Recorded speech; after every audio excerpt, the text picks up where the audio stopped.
마음의 문을 열게 하시고 구원의 은혜 주신 하나님께 감사와 찬양과 경배 올려드립니다. 주가 아니었다면 이 세상 존재도 않을 우리들을 불쌍히 여기사 자녀 삼아 주시고 주님의 뜨거운 보혈의 피로 제사함을 받는 우리, 이 모든 것이 주님의 은혜로입니다. 그러나 우리가 세상 속에 살아갈 때 때로는 세상의 유혹에 쉽게 빠져버리고 주님의 멀리할 때가 있음을 고백합니다. 자비로우신 하나님 아버지, 우리 죄악을 용서하여 주시옵소서. 고난주간입니다. 우리가 이 기간에 우리가 주님의 십자가에 바라보며 이 희생과 고난을 깊게 깨닫게 하시고 삶 속에 주님을 따르며 순종과 헌신 삶을 살게 하옵소서. 주님의 말씀을 통해 우리 영혼이 새로워지게 하시고 주님의 성령이 우리 마음 늘 머물러 주시기를 기도합니다. 수요 예배입니다. 말씀을 전하신 목사님께 영육간의 강건함을 주시며 이 모든 말씀 우리 주 예수 기름으로 기도함나이다.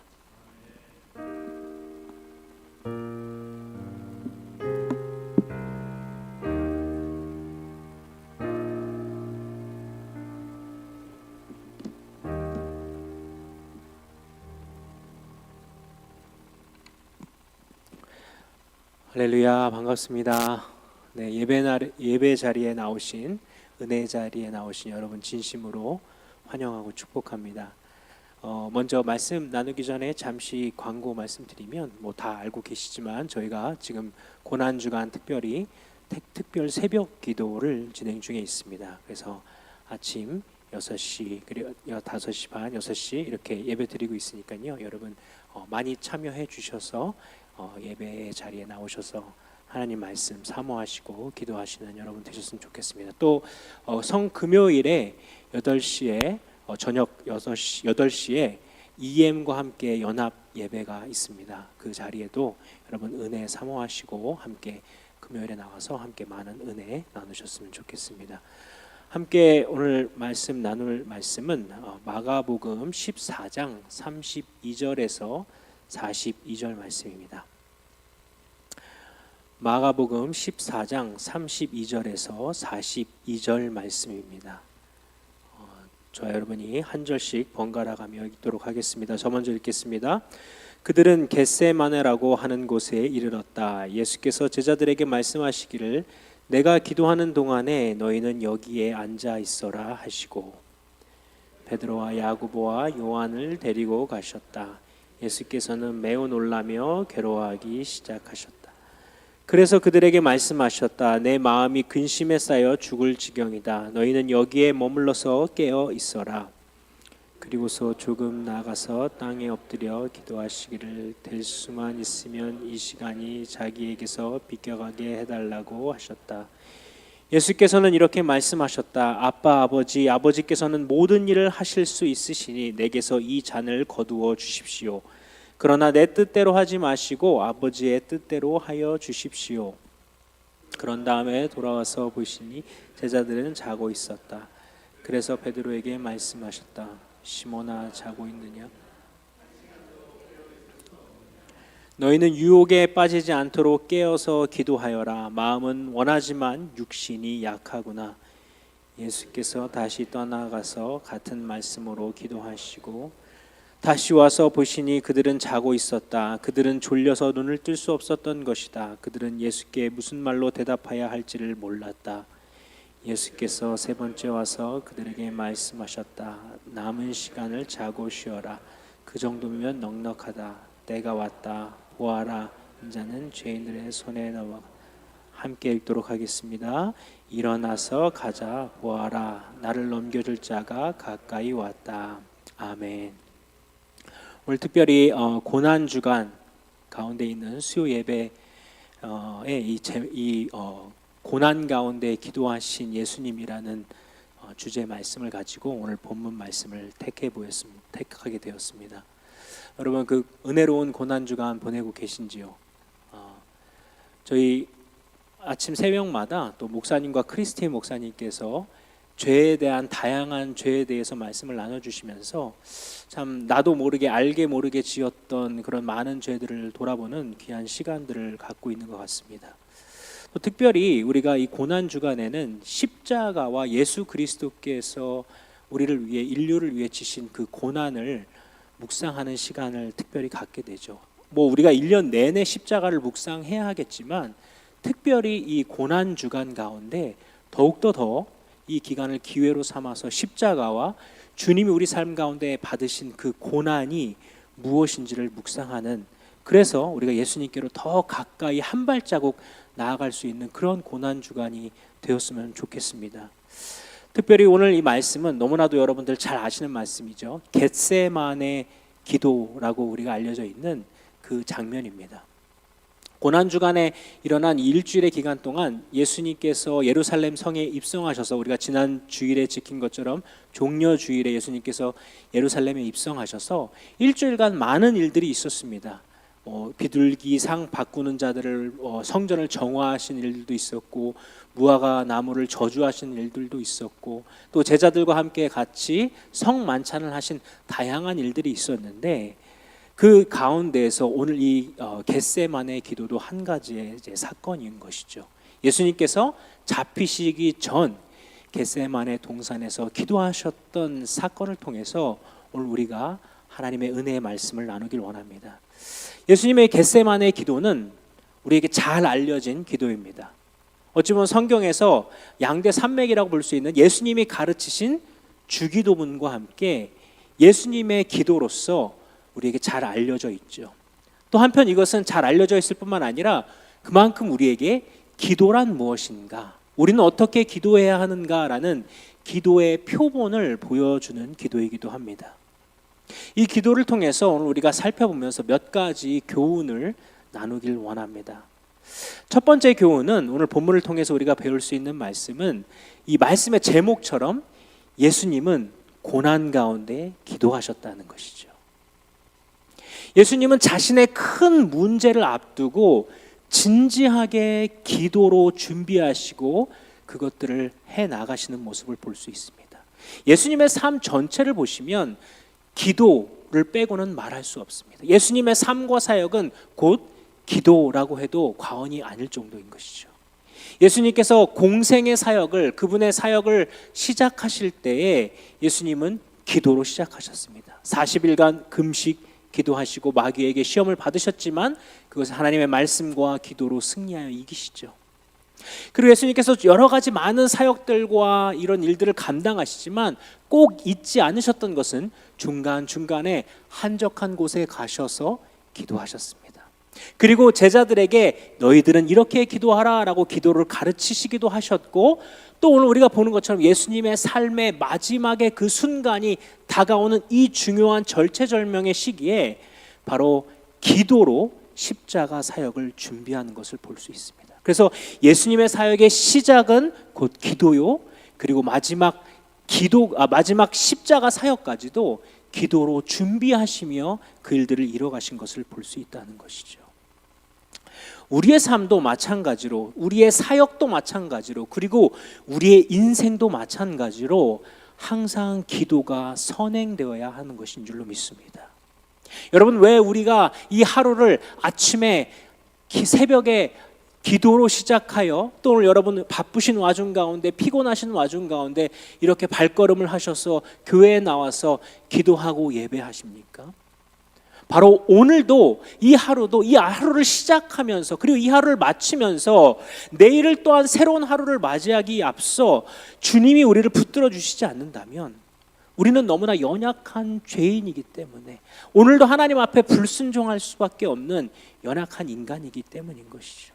그래서 하나님이 오늘도 나를 붙들어 주시는 하나님의 은혜를 주시지 않는다면 우리는 아무것도 할 수 없는 참 연약한 인간이기 때문에 주님 앞에 기도의 자리에 나온 것 아니겠습니까?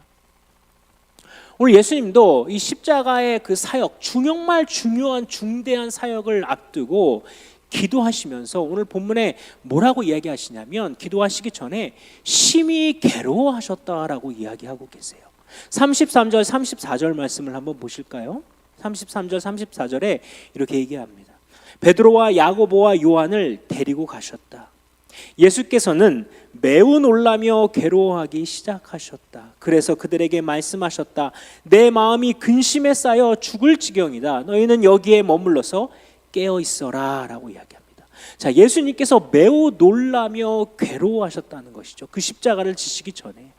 그리고 제자들에게 솔직하게 자신의 마음을 내어 보여주십니다. 내 마음이 근심에 쌓여서 죽을 지경이다 라고 이야기하십니다. 어찌 보면 우리가 보는 예수님의 그 전능하신 모습과는 조금은 반대되어지는 모습처럼 보여지죠. 그러나 여러분, 우리가 기억할 것은 예수님께서 육신의 몸을 입고 오셨기 때문에 예수님이 그 앞에 닥칠 그 고통과 외로움 앞에서 두렵지 않을 수가 없는 것이죠. 우리가 흔히 생각할 때, 그냥 쉽게 생각할 때 하나님의 아들이니까 뭐 십자가 쉽게 충분히 견딜 수 있지 않겠나라고 생각할 수 있지만 그것은 오산입니다. 우리가 잘 아는 것처럼 완전한 하나님으로 오셨지만 그러나 완전한 인간의 몸을 입고 오셨기 때문에 똑같이 아프시고 고통스럽고 외롭고 괴로움을 겪으셨다는 것이죠. 여러분 생각해 보세요. 얼마나 괴롭습니까? 얼마나 고통스러웠겠습니까? 우리가 이렇게 조금만 손가락만 살짝 바늘에 찔려도 이렇게 손가락만 살짝 피가 나도 아픈데 그 고통을 당하실 것을 미리 아신, 그 몸이 찢기실 것을 미리 아신 예수 그리스도께서 괴롭지 않을 수가 없었다는 것이죠. 또한 더한 고통은 그 육신의 고통이 아니라 바로 마음의 고통이며 영적인 고통이었다는 것입니다. 예수님과 가장 가까이 함께했던 제자들이 예수님을 모두 버렸습니다. 이 고난주간에 이 일주일 만에 예수님과 3년 6개월 3년을 넘는 시간들을 예수님과 함께 동고동락했던, 예수님을 위해서 목숨까지도 내어주겠다고 한 그렇게 호언장담했던 제자들이 단 일주일 사이에 예수님을 버렸습니다.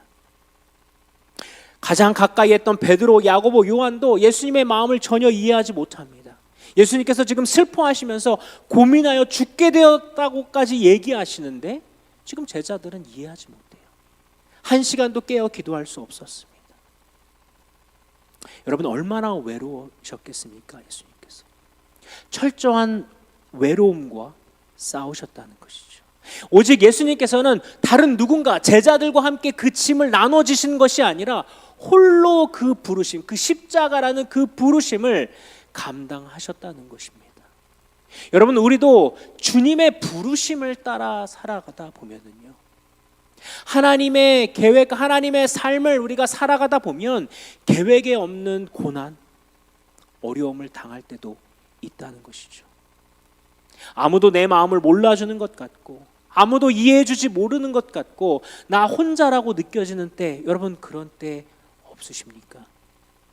어찌 보면은 가장 가까운 나의 가족도, 부부도, 부모도, 자녀도 내 마음을 전혀 알아주지 못하는, 그 내 마음의 공허한 어떤 한켠을 그 누구도 채워주지 못하는 그러한 감정, 그러한 고독함, 영적인 외로움 여러분 느껴보신 적 없으십니까? 그럴 때 우리는 깊은 절망감을 느끼게 되는 것이죠. 외로움을 느끼게 되는 것입니다. 특별히 어떤 사람들에게 이러한 외로움이 많이 찾아옵니까? 직분자들, 그리고 사명을, 주님의 뜻대로 사명을 감당하려고 힘쓰는 사람들, 그리고 주님의 일에 열심인 성도들에게 특별히 이러한 어려움이 더 자주 찾아오는 것 같습니다. 주변에 있는 사람들도 내 마음을 몰라주는 것 같습니다. 교회도 내 마음을 알아주는 것 같지 않고, 가족들도 모르는 것 같고, 나만 열심인 것 같고, 그런 마음이 찾아올 때 우리는 지치고 낭망하기 마련이라는 것이죠. 또한 여러분 어떻습니까? 우리의 삶은 녹록지 않습니다. 예기치 못한 고난과 어려움이 찾아올 때 우리는 얼마나 당황스럽습니까? 재정적인 어려움 앞에, 가정에 예기치 못한 환난 가운데, 자녀들이 닥친 어려움 가운데, 그리고 건강의 어려움 가운데 이러한 상황적인 문제들이 봉착할 때 참 당황스럽지 않습니까? 그리고 답답하지 않습니까? 그리고 외롭지 않습니까? 어찌 보면은 내가 믿고 의지하며 기도했던 하나님조차 나의 이 상황을 아실까? 아신다면 왜 두고만 보실까 하는 그러한 의심과 외로움이 찾아올 때 참 괴로운 것이죠. 주변에 있는 내 상황은 나를 우겨싸는 것 같습니다. 하나님도 기도해도 응답이 없는 것 같습니다. 이 상황에서 구해주시지 않는 것 같은 그런 상황일 때 우리는 어떻게 해야 하는 걸까요? 오늘 본문에 예수님께서 하셨던 것처럼 예수님은 고난 가운데 기도하셨다는 것입니다. 그러므로 저와 여러분, 오늘 이 예수님의 본을 따라 우리가 이러한 상황이 우리의 삶에 찾아올 때 기도할 수 있는 저와 여러분이 되시기를 축복합니다. 우리가 어떠한 고난 가운데 있을지라도, 어떠한 외로움과 남들이 안아주지 못하는 그러한 상황에 처해 있을지라도 우리가 낙심하지 말고 주님 앞에 나와서 기도해야 하는 줄로 믿습니다. 특별히 이 고난 주간 가운데 우리가 많은 것들을 묵상하고 배울 수 있겠지만 예수님은 고난 가운데 기도하셨다. 이것을 우리가 배울 수 있었으면 좋겠습니다. 특별히 예수님께서 그러셨던 것처럼 우리가 우리에게 맡겨진 하나님의 사명을 감당하려고 할 때 예수님께서 그 십자가라는 사명을 감당하셨던 것처럼 우리에게도 저마다 우리의 부르심과 사명이 있지 않습니까? 예수님의 제자로서 우리에게 맡겨지신 사명을 감당하려 할 때 낙심할 만한 일이 찾아온다는 것이죠. 예기치 못한 고난과 어려움과 장애물이 어찌 보면 그런 상황에 더 찾아오는 것처럼 느껴진다는 것입니다.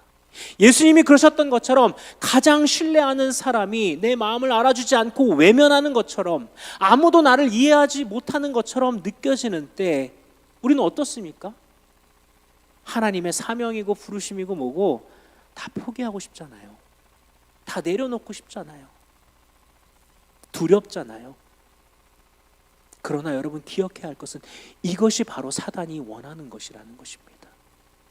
우리의 외로움과 고난과 어려움과 두려움 때문에 주님이 나에게 주신 그 부르심과 사명, 심지어는 나의 신앙, 그리고 나를 향한 그 부르심을 포기하게 만드는 것, 그것이 바로 사단이 원하는 것입니다.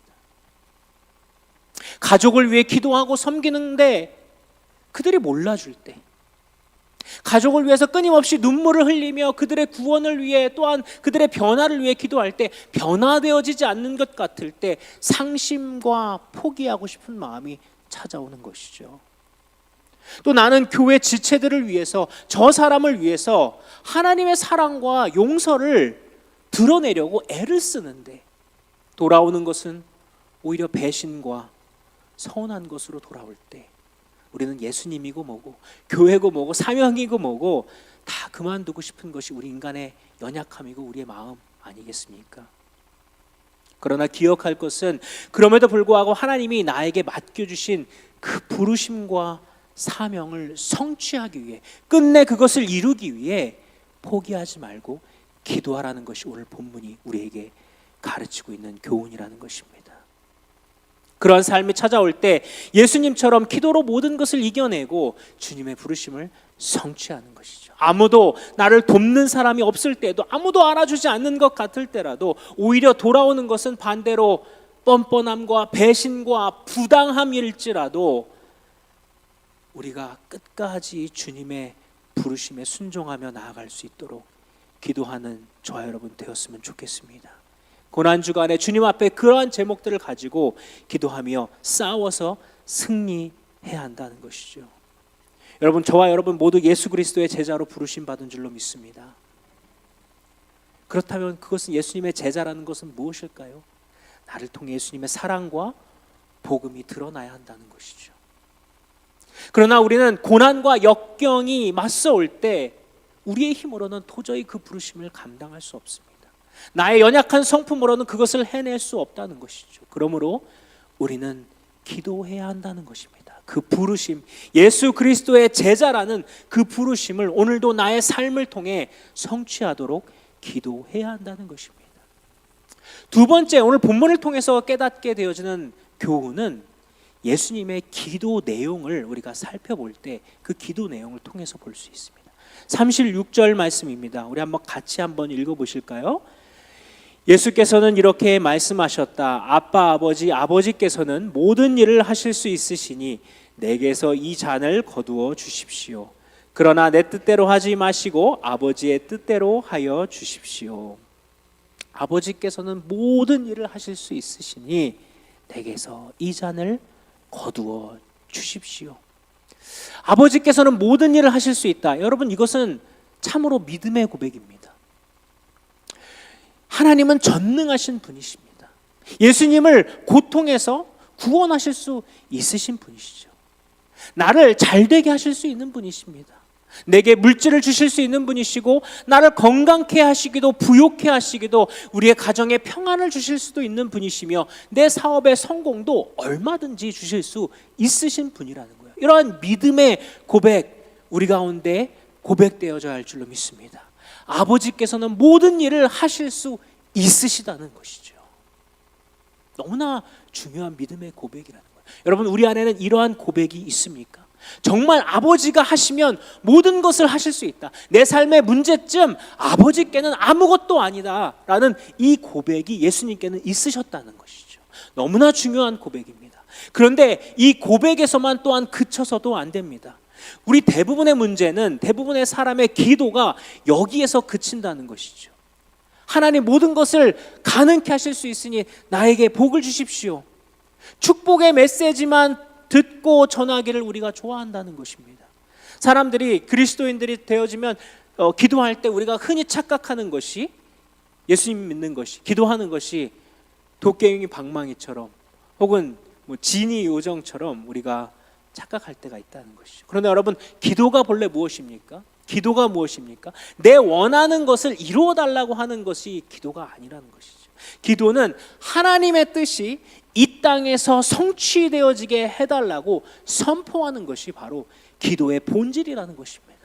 예수님께서 그래서 기도를 가르치실 때도 가장 먼저 무엇을 가르치셨습니까? 하늘에서 이루어진 것 같이 이 땅에서도 이루어지게 하옵소서라고, 하나님의 뜻이 성취되어지도록 그것을 선포하고 그것을 제자들에게 가르치신 것이죠. 그럼 하나님의 뜻은 무엇입니까? 예수님을 향한 하나님의 뜻은 바로 십자가에서 모든 인류의 죄를 짊어지고 죽으셔야 하는 것, 그리고 십자가에서 피 흘리시고 우리의 죄를 사하여 주시는 것이 예수님을 향한 하나님의 뜻이라는 것이죠. 즉, 모든 것을 할 수 있으신 전능하신 하나님이 그 십자가를 아들에게 지어주어야 한다는 것, 이것이 바로 하나님의 뜻이라는 것입니다. 즉, 십자가가 아버지, 전능하신 아버지의 뜻이었다는 것이죠. 즉, 이것을 우리에게 적용하면 예수님께서, 하나님께서 우리의 삶의 모든 것을 잘되게 하실 수 있는 분이십니다. 우리를 복주시기도 하시는 분이십니다. 그러나 우리에게 삶의 고난과 십자가를 허락하실 때가 있다는 것이죠. 하나님, 우리의 삶의 광야의 시간을 통해서 우리를 연단하기를 원하신다는 것입니다. 예수님의 제자였던 베드로에게도 사단이 밀가부르듯 하려고 요구할 때 하나님께서 그것을 허락하셨다는 것이죠. 또한 구약 성경에도 욥에게 사단이 찾아와서 그를 시험하려 할 때 하나님이 그것을 허락하셨다는 것이죠. 고난이 하나님의 뜻이었던 것입니다.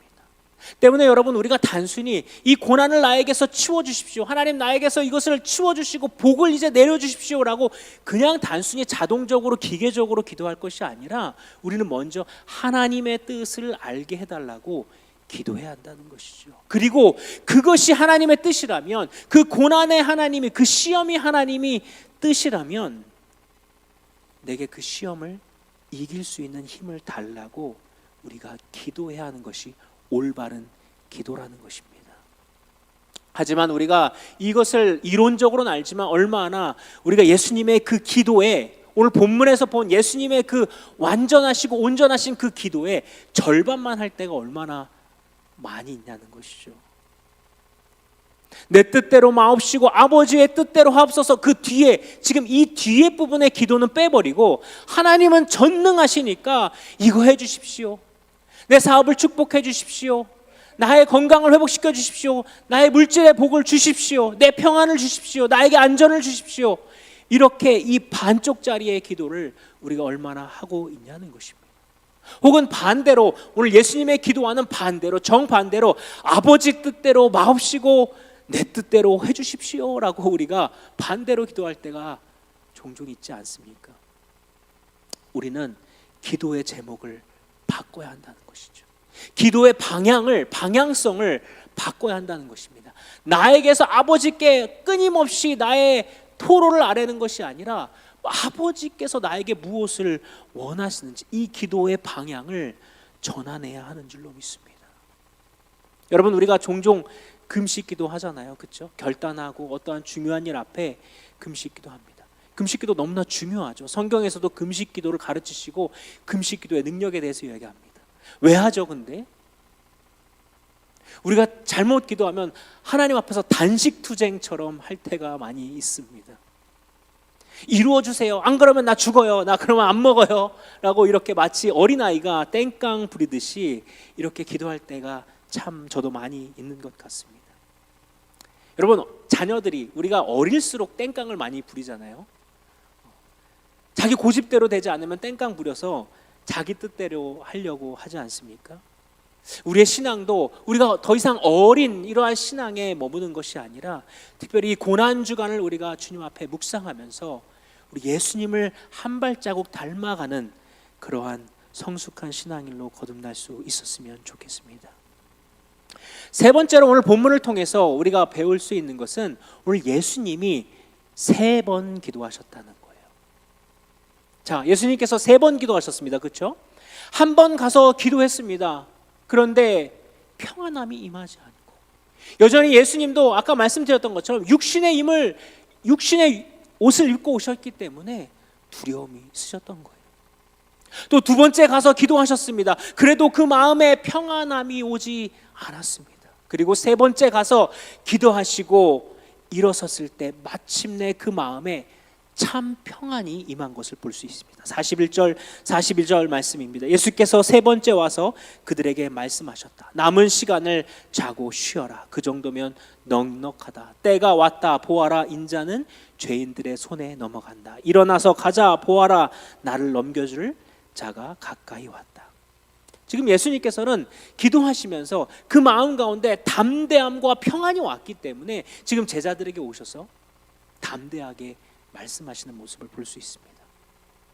예수님께서 3번 기도하고 하나님 앞에 확신을 얻었기 때문에 이 예수님 마음 가운데 이제 십자가를 질 수 있다는 확신도 섰고 두려움도 사라졌고 그리고 제자들이 주님을 버릴 것이라는 그 외로움도 이겨내실 수 있으셨고 그 마음 안에서 영적인 승리를 이미 가져왔다는 것이죠. 3번 기도하며 이미 기도 중에 승리하시는 것입니다. 여러분, 이런 경험 있지 않으십니까?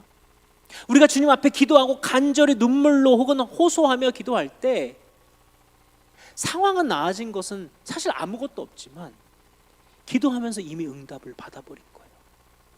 기도하며 내 두려움이 사라져버린 것이죠. 기도하며 어느 순간 내 안에 상황은 여전히 바뀐 것이 하나도 없지만 기도하는 그 순간 가운데 내 마음의 평안과 믿음과 참 평안이 임하게 되는 것입니다.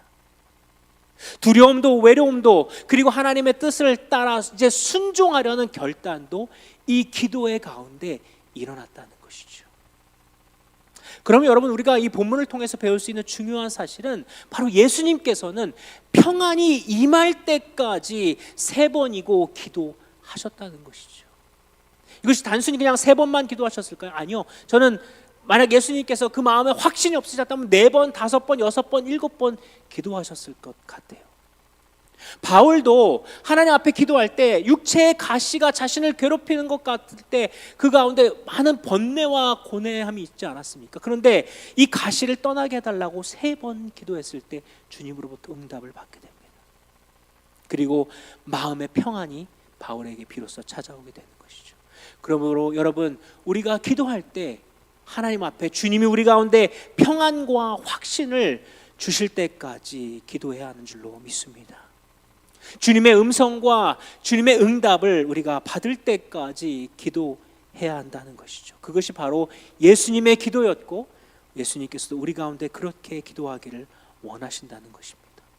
예수님이 기도하셨던 이유는 바로 육신에 지지 않으려는 영적인 싸움과 기도였던 것입니다. 예수님께서 심히 고민하여 죽게 되었다라고 이야기하세요. 34절에도 아까 읽으셨던 것처럼 내 마음이 근심에 쌓여 죽을 지경이다 라고 어찌 보면 이렇게 굉장히 솔직하게 이야기하고 있는 것을 볼 수 있어요. 마음이 힘들었다는 것입니다. 만약 예수님께서 그 상태에서 그것을 해결하지 못한 채 십자가를 지셨다면 어떻게 되었을까요? 아마 예수님이지만 육신의 옷을 입고 오셨기 때문에 십자가를 부인했다거나 아니면 인간적인 모습을 드러냈을 수도 있지 않았겠습니까? 인간으로 오셨기 때문에요. 그러나 예수님께서는 그 육신에 지지 않기 위해서 인간적인 불평, 두려움에 사로잡혀 그 부르심을 거절하지 않기 위해서 자신의 마음을 이기고 육신에 지지 않기 위해서 예수님은 기도하셨다는 것이죠. 너무나 중요한 교훈인 것입니다. 반면에 여러분, 왜 베드로는 예수님을 3번이나 부인했습니까? 베드로가 예수님을 사랑하지 않아서 그랬을까요? 충성된 종이 아니어서 그랬을까요? 믿음이 없어서 그랬을까요? 아니라는 것이죠. 오늘 38절에 보면 그 이유를 이야기해 주고 계십니다. 38절 말씀입니다. 한번 같이 읽으실까요? 너희는 유혹에 빠지지 않도록 깨어서 기도하여라. 마음은 원하지만 육신이 약하구나. 여러분, 주님에 대한 헌신이 부족해서, 사랑이 부족해서, 믿음이 부족해서 그것이 문제가 아니었다는 것이죠. 문제는 우리의 육신의 연약함이 있다는 것입니다. 우리가 육신의 몸을 입고 있기 때문에 우리 안에 두려움과 우리 안에 영적인 것을 이겨내지 못하는 연약함이 있다는 것입니다. 결심은 했지만 순종할 능력이 우리 안에 없다는 것이죠. 우리 안에 믿음은 있지만 여전히 우리 안에는 또한 육신적인 두려움도 있다는 것입니다. 때문에 오늘 주님이 우리 가운데 은혜 주시지 않으면 여러분, 우리는 순종할 수 없는 연약한 인간이라는 것이죠. 그래서 베드로는 주님을 그토록 사랑했고 그토록 믿음이 있고 열정이 있었지만 예수님을 3번이나 부인하게 되었던 것입니다. 제자들은 큰 소리는 쳤지만 베드로도 큰 소리를 쳤죠. 너희가 나를 부인할 것이다 라고 했을 때 주님, 저는 절대, 저 사람들은 다 부인해도 저는 절대 부인하지 않습니다 라고 큰 소리를 치긴 했지만 기도하지는 못했습니다. 베드로가 정말 예수님을 부인하지 않기 원했다면 깨어 기도했어야 했다는 것이죠. 그래서 베드로는 자기의 결심, 자기의 의지를 믿은 사람이었다는 것입니다. 교만했다는 것이죠. 여러분, 우리도 이러한 교만함을 가지고 주님 앞에 나올 때가 얼마나 많이 있습니까? 기도하지 않은 채 나의 능력과 나의 결심과 나의 신앙생활을 믿고 우리가 주님 앞에 순종하려 하지만 우리가 실제는 어떻습니까? 우리는 오늘도 넘어지고 오늘도 죄짓고 오늘도 나의 결심을 내가 언제 그렇게 결심했느냐 두려울 만큼 오늘도 죄짓고 있지 않습니까? 여러분, 중요한 것은 하나님의 아들이신 예수님도 그 예수님조차도 육신을 쳐 복종시키기 위해 기도하셨다는 것이죠. 자신의 고민하고 죽게 된 마음을 복종시키기 위해 하나님 앞에 복종시켜 순종하기 위해 반복하여서 1번, 2번, 3번 기도하셨다는 것입니다. 하물며 우리는 얼마나 주님의 부르심과 순종 앞에 우리가 기도해야 하냐는 것이죠. 우리가 마음으로는 모든 것을 할 수 있을 것 같습니다. 그러나 우리의 육체로는 우리는 순종하지 못한다는 것이죠. 작은 고난, 작은 죄의 유혹 하나 우리는 이겨낼 수 없는 연약한 죄인인 것입니다. 때문에 육신을 복종시키기 위해 기도해야 할 뿐만 아니라 우리는 무엇을 구해야 합니까? 오늘도 하나님의 능력과 은혜를 구하기 위해 기도의 자리로 나아가야 하는 것이죠. 하나님, 주의 능력이 아니면 나는 주님의 말씀을 순종할 수 없습니다. 오늘도 주님의 뜻대로 살아갈 수 있는 은혜를 주옵소서. 그렇게 기도해야 한다는 것이죠. 그러므로 우리는 때를 얻든지 못 얻든지 예수님처럼 기도할 수 있어야 하는 줄로 믿습니다. 기도할 때 비록 그것이 우리의 삶의 고난의 길, 십자가의 길이라 할지라도 마음속에 확신과 평안을 주시고 이겨낼 수 있는 힘을 주시는 줄로 믿습니다. 그때 우리의 삶의 앞에 우리를 막고 있는 어떠한 고난이 있을지라도 승리할 수 있는 것이죠. 또한 예수님께서는 잠들어 있는 제자들에게 너희가 깨어서 있으라라고 당부하십니다. 깨어서 유혹, 시험에 들지 않기 위해서 기도하라고 여러 번, 3번 오셔서 당부하십니다. 왜 이런 말씀을 하시죠? 육신의 연약함도 있지만 바로 우리를 넘어뜨리려고 하는 사단의 시험과 유혹이 늘 우리 주변에 우리를 도사리고 있다는 것입니다.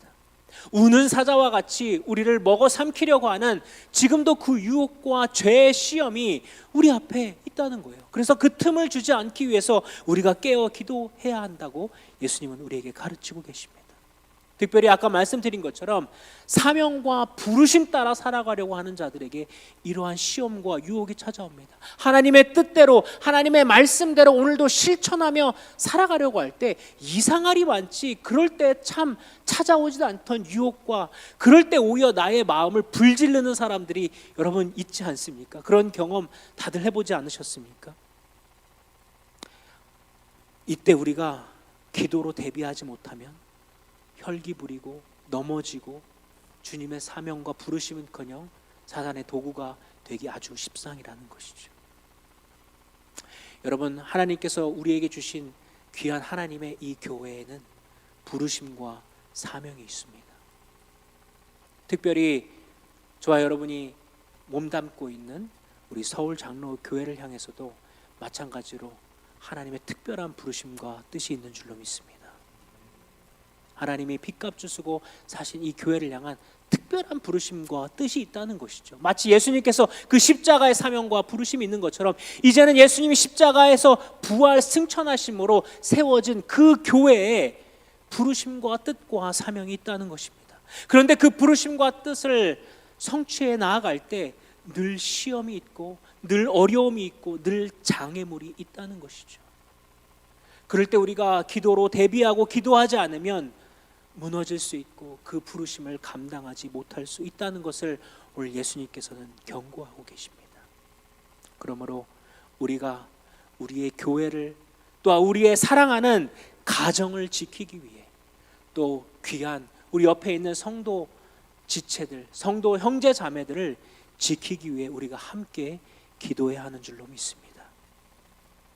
그 하나님의 사명을 지금 이 자리에 계신 귀한 여러분과 저에게 주신 줄로 믿습니다. 특별히 이 고난 주간에 그리고 우리에게 찾아오는 이 부활주일, 더 예수 그리스도의 십자가를 묵상하며 그 나의 삶에 찾아온 그 고난에 우리가 낭망하고 시험에 드는 것이 아니라 기도하며 함께 승리할 수 있는 저와 여러분 되었으면 좋겠습니다.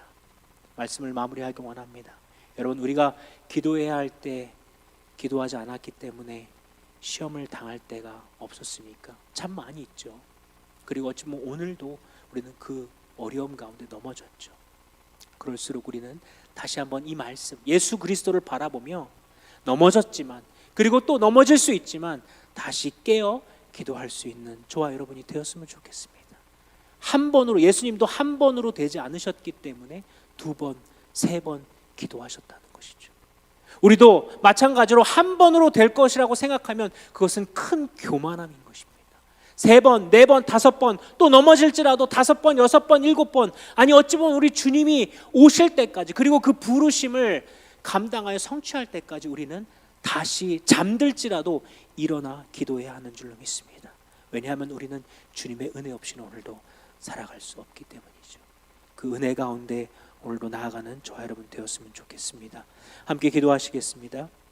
하나님, 오늘 이 겟세마네에 우리 예수님께서 고난과 십자가 앞에 기도하셨던 이 말씀을 우리가 살펴보았습니다. 특별히 고난 주간, 고난 이 시간들을 하나님 우리가 지나가면서 다시 한번 우리의 삶을 살펴볼 수 있게 해주시고 그리고 무엇보다 예수 그리스도를 바라볼 수 있게 해주시고 주님, 우리가 다시 한번 잠들어 있던 우리의 영혼을 깨워서 주님 앞에 기도할 수 있는 주님, 귀한 주님의 성도 자녀들 되게 하여 주시옵소서. 주님, 우리의 기도가 부족하고 연약하지만 하나님, 우리가 주님 앞에 거듭 기도할 때마다 우리의 믿음이 더욱더 강해져 가게 하여 주시고 주님, 우리가 2번, 3번, 4번 주님 앞에 나와 기도할 때마다 우리의 마음 가운데 확신과 평안을 주시고 주님의 사명과 부르심, 예수 그리스도의 제자로서 이 땅에 그 빛과 소금의 역할을 감당하기에 넉넉하도록 주님 오늘도 은혜를 우리에게 허락하여 주옵소서. 예수님의 이름으로 감사드리며 기도드립니다.